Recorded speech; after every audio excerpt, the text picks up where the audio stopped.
Okay, today we're going to look at Judaism, the history of Judaism, and a bird's eye view basically of the faith. We're not going to dive too deep into the faith of Judaism, but we're going to look at it from a 50,000 foot uh, view. Okay, so Judaism is a religion. People that believe in Judaism are called Jews. It's a monotheistic religion, which means there's one God, a creator who is active in human life called Yahweh, has ethical monotheism, which means the believers have the ability to choose right and wrong, and God does not choose right and wrong for them. And their holy book is called a Torah, or called the Torah. It's called the Torah. So Abraham is known as the father of the Jews. He was a Hebrew born around 1800 BCE in Ur, which is now modern-day Iraq. God made a covenant, which is a promise or a contract. If Abraham follows God's laws and worships only him, then his descendants will be favored and live in Canaan, the promised land.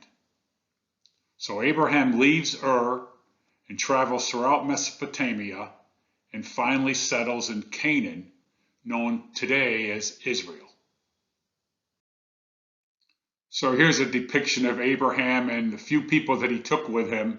He didn't take very many, mostly his immediate family, and they moved to Canaan. So here you can see the route he took from Ur down here, and it took him all the way up through here till he got up into Canaan.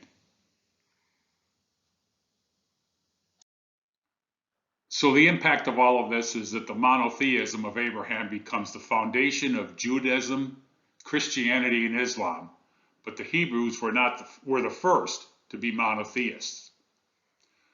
Zoroastrianism was another early monotheistic form in Persia, if you remember.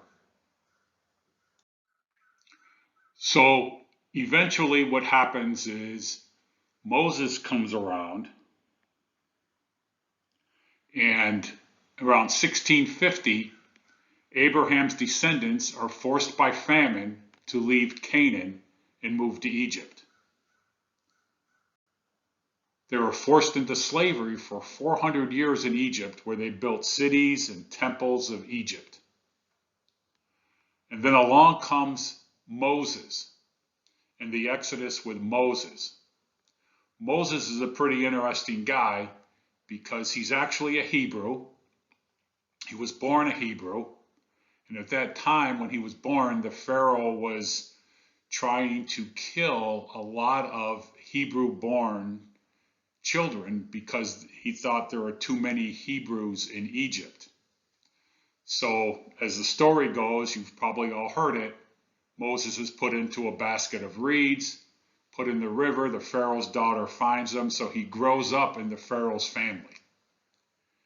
But he changes his mind because according to the Bible, the Torah, he sees a Hebrew being beaten by an Egyptian, a Hebrew slave, and he doesn't like that, so he runs away. He finally comes back to the Pharaoh and gets the Pharaoh to release the Hebrews from Egypt around 1300 to 1200 BC.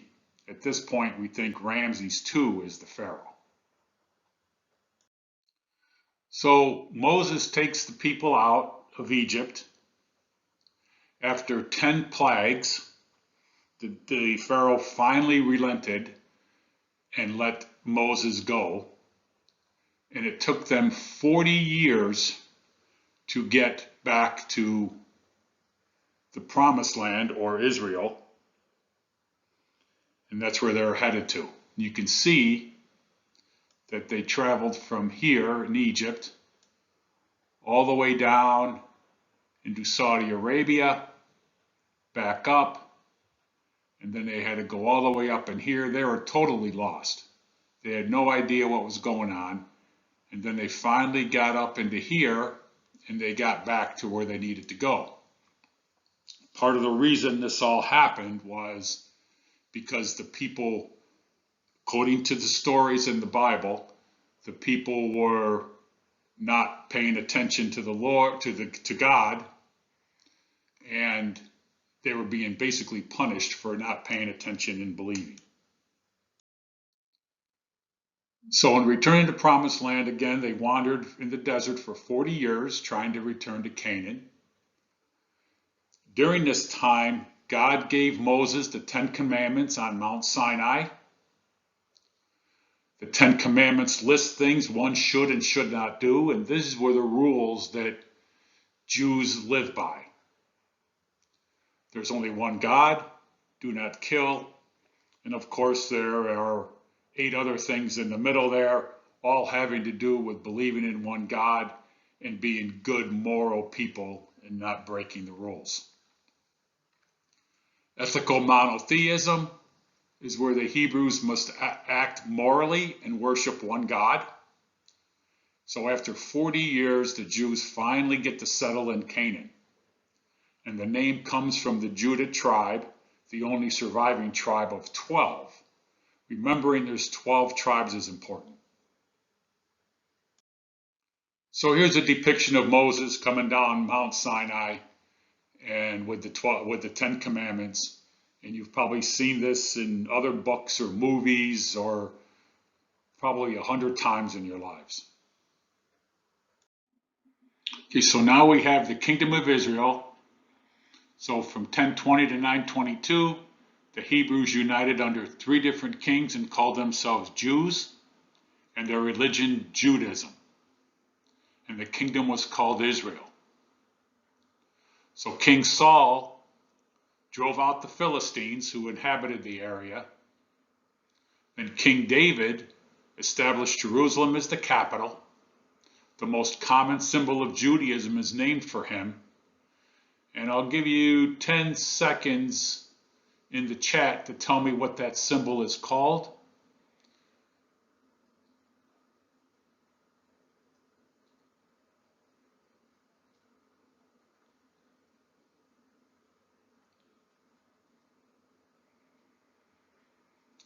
If you said the Star of David, you're correct. And David also defeated Goliath. Goliath was the giant, right? Remember that. David and Goliath. King Solomon comes after David. He was David's son, and he built the great temple for the Jews to worship in. I'm sure some points in your lives you've heard of King Solomon. He was very wise. He was a learned leader. He signed treaties, negotiations, and things with other countries. He built a magnificent temple in Jerusalem to house the famous Ark of the Covenant, which housed the 10 Commandments. The temple was very splendid, but very, very expensive. Now here's a picture of the Temple of Solomon. You can see that it looks way different than the temples we've seen in other civilizations. Doesn't have, although over here in this area over here you see the stairs, but you don't see the step type pyramid that we saw or the ziggurats that we saw. It was actually a temple, almost more of a maybe what we would know as a church. And over here you have the depiction of the Ark of the Covenant, which contained the slab of the 10 Commandments. So Solomon had a very expensive taste. He also had, believe it or not, he had 700 wives. Plus he had girlfriends in other places of the known world at that time. So in order to keep everybody happy, he had to build a lot. He had to give a lot of gifts away. He imported timber, gems, gold, and other materials caused Solomon to raise taxes. And then he eventually sold land in northern Canaan to the Phoenicians. to help pay for the temples that he was building and that main temple that he built. He also forced Jews to work in Phoenician mines. They didn't like this very much because they were supposedly free people. They revolted after his death, and the kingdom split into two. In the north, you had Israel, and in the south, you had Judah. And here you can see the depiction of Israel to the north, Judah to the south, down here, and here's a dividing line. Then all of a sudden, here come the Assyrians. We learned about the Assyrians before. We know where they came from. So they conquered both of the kingdoms, and they forced the Israelites, the kingdom of Israel and the kingdom of Judah, to pay tribute or taxes. So then the Babylonians, who we learned about before and how powerful they were led by Nebuchadnezzar, as we know, and he defeated Israel in 586 BCE. The temple was destroyed, and the Jews were taken to Babylon as captives. And this was known as the Babylonian captivity. What also happened here is believed is that the Ark of the Covenant was lost, along with the Ten Commandment tablets. So after all of this, then the Persians come. But the Persians are a good thing, because the Persians conquered Babylonia, and then they allowed the Jews to return to Israel the following year. And then, as we know through history, Israel has been conquered and reconquered and conquered again. So now here come the Romans. So the temple gets rebuilt and stands until about 70 CE. Remember now, we're no longer BCE. We're fast forwarding about 600 years to 70 CE when it gets destroyed. And at this point, the Jews started to scatter from Israel.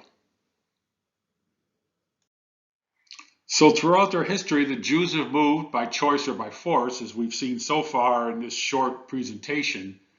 They've moved from the Promised Land to Egypt. They moved from Egypt back to Canaan.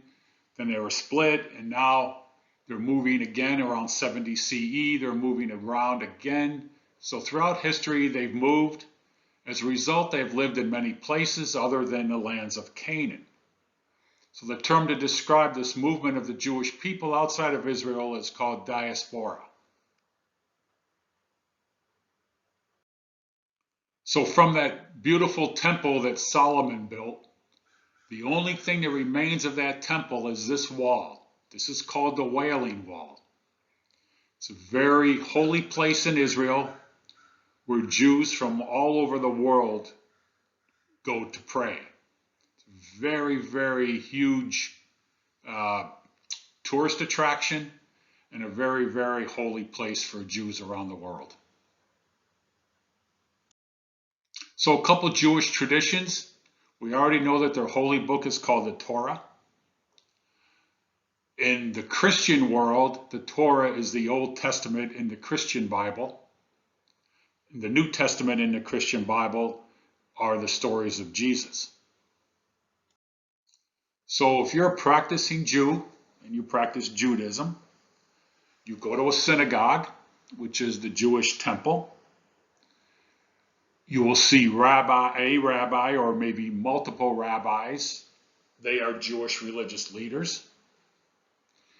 You would observe the Sabbath, which is the Jewish holy day, Friday sunset to Saturday sunset. And you would have three major holidays. Number one being Yom Kippur, which is the holiest day of the year in the Jewish religion.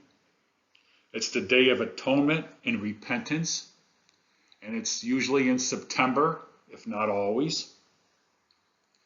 You also have Rosh Hashanah, which is a Jewish New Year, and it ends at Yom Kippur. Rosh Hashanah typically lasts 10 days. And then the other third major holiday is Hanukkah. And Hanukkah is a festival that affirms the ideals of Judaism and commemorates the Second Temple of Jerusalem. It just so happens that this year Hanukkah is celebrated December 10th through the 18th. They use menorahs at this point, and they have candles on the menorah, nine candles. A candle is lit each day. On the last day, the candle in the middle is lit. They have a huge menorah that's always on display at the Shabbat Center on Little River Turnpike, if you know where that is, at the corner of Prince William Drive going into Mantua. And Hanukkah is also spelled Chaukah in some circles. It's the same thing. It's also known as that in the Jewish religion. So the major legacy of Judaism that we need to remember always is it's the first monotheistic religion. That monotheism is the basis for Christianity, Islam, and Judaism. And the holy laws of Judaism is known as the Ten Commandments. And that wraps up today's lesson on Judaism.